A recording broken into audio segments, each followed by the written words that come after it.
Hello student, कैसे होंगे? बेहतर होंगे और आप लोग का क्लास अच्छा चल रहा होगा। तो मैं क्लास 12th सारणिक चैप्टर डिटर्मिनेंट का आज पूर्ण रूप से 4.2 समाप्त करेंगे। और आज एक क्वेश्चन लास्ट बच रहा इस चैप्टर का, जो क्वेश्चन 14 है, जो हम लोग आज देखते हैं। उसके बाद इस चैप्टर आज पूरा पूर्ण रूप से समाप्त हो जाएगा और बाकी अगला लेक्चर से हम लोग देखेंगे 4.3।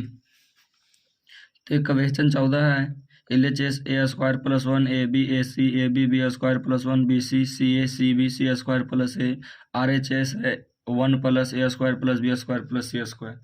तो हम लोग देखते हैं LHS A² + B A² + 1 AB AC AB B² + 1 BC CA CB C² + 1। ये हमारा LHS लिख दिए हैं। अब क्या किए, C1 C2 और C3 में A B और C उभयनिष्ठ किए हैं, कॉमन किए हैं। यानी कि C1 C2 और C3 में A B C क्या किए हैं, उभयनिष्ठ किए हैं। तो यहाँ से A² + 1 में अगर A निकालते हैं तो यहाँ A² में तो A निकल गया, बाकी यहाँ 1 है तो A बाहर निकाल रहे हैं तो यहाँ पर बट्टा में हो जाएगा 1। यहाँ AB में A बाहर गया तो यहाँ B बचा, CA में A बाहर गया तो यहाँ से क्या बचा, C।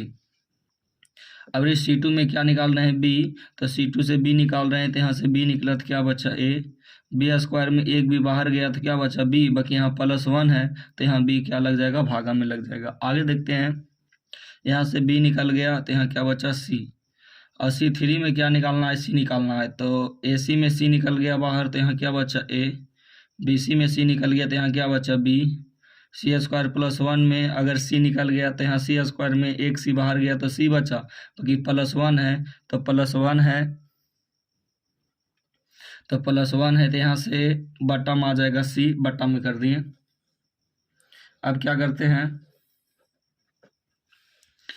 R1 में A R1, R2 में B R2, R3 में C R3 से गुना कर रहे हैं।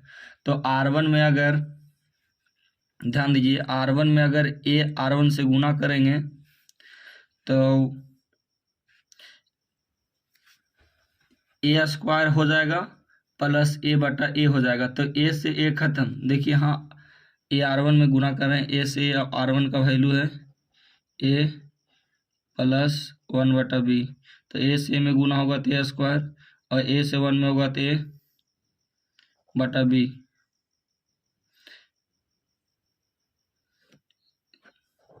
बटा A है। अब A से A खत्म हो गया तो यहाँ A² + 1 बचा, तो ये A² + 1 किए।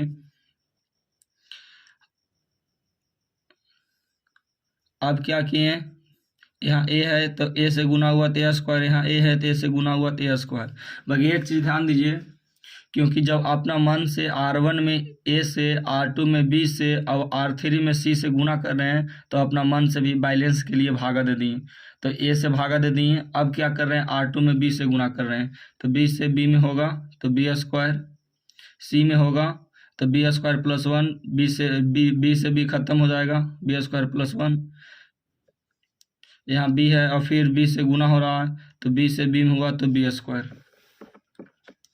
अब ये R3 में C से हो रहा है तो C से C में गुना हो रहा है तो C², C से C में गुना हो रहा है C², C से C में होगा C² और 1 से C में होगा C, C से C खत्म हो जाएगा C² + 1। और अपना मन से अगर R1 R2 R3 में A B C से गुना किए तो अपना मन से A B C से क्या दे दिए, भागा, ताकि बैलेंस रहे, बराबर रहे। अब क्या करते हैं, R1 में R1 + R2 + R3 यानी तीनों जोड़ रहे हैं, R1 R2 R3,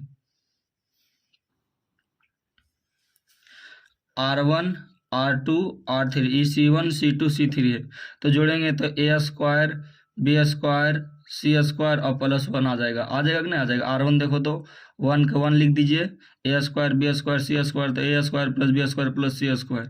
यहाँ भी जोड़ेंगे तो A² + B² + C²। R1 R2 R3 जोड़ेंगे तो A² + B² + C²। यहाँ भी जोड़ेंगे तो A² + B² + C²। अभी ज्यों कहते हैं लिखने B² के B² + 1 के 1 B² के यहाँ B² होगा।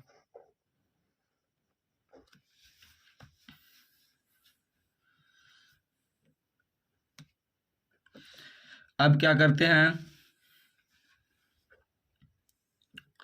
सी स्क्वायर का सी स्क्वायर, सी स्क्वायर का c square, c square plus 1, R1 के सापेक्ष 1 plus a square plus b square plus c square उभयनिष्ठ करने पर, तो यहाँ से a square plus b square plus c square ही बाहर निकल गया, तो बाहर निकल गया, तो यहाँ से 1 बचा, 1 बचा, 1 बचा, यहाँ से बी स्क्वायर प्लस यहाँ बी स्क्वायर होगा, यहाँ सी स्क्वायर होगा, यहाँ सी स्क्वायर होगा, यहाँ सी स्क्वायर प्लस 1 होगा। आगे देखते हैं,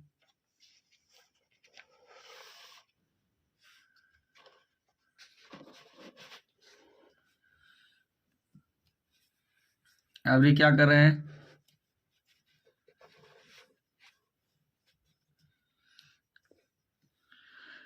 C1 में कर रहे हैं C1 माइनस C2 और C2 में कर रहे हैं C2 माइनस C3।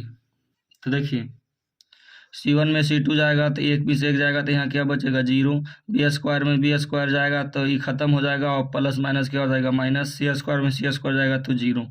अब क्या किए C2 में C2 माइनस C3, तो ए से एक जाएगा तो 0, बी स्क्वायर में बी स्क्वायर जाएगा तो 0 और प्लस 1 बच जाएगा, सी स्क्वायर में सी स्क्वायर जाएगा तो 0 और प्लस माइनस क्या हो जाएगा माइनस, और 1 के 1, बी स्क्वायर के B square, c square plus 1 के 1।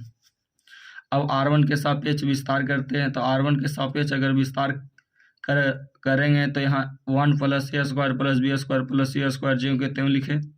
अब क्या किए R1 के सापेक्ष प्लस माइनस ही खत्म हो जाएगा क्योंकि 0 है, तो बचेगा प्लस 1, तो इसको सामने ए झक गया बचा -1 1 0 -1, तो -1 माइनस से माइनस में गुना हुआ तो प्लस, 1 से 1 में होगा तो 1 और 0 से 1 में होगा 0 और 1 में 0 जाएगा 0 और 1, 1 में 0 जाएगा तो 1 और 1 से 1 में गुना हुआ तो 1 और 1 से इसमें गुना होगा तो 1 plus a square plus b square plus c square. ये हमारा RHS है,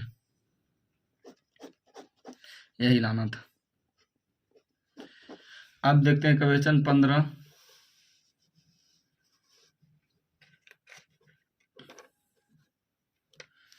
क्वेश्चन कहता है यदि ए एक 3 कोटि का वर्ग अवयव है तो मॉड के ए का मान होगा। यानी हम पहले भी बता गए हैं कि अगर कोई ए एक 3 कोटि का अवयव है तो के ए का मान होगा, तो ए हमारा होगा के पावर 3 मॉड ए। पीछे गुणधर्म बता रहे हैं तो एक क्वेश्चन बताया हुआ है के पावर 3 मॉड ए, क्योंकि 3 कोटि वाला बोल रहा है तो इसलिए होगा के पावर 3 मॉड ए। अगर 2 कोटि का बोलता तो यहाँ के स्क्वायर मॉड ए होता, बाकी 3 कोटि का बोल रहा है तो के पावर 3 मॉड ए, ये 3।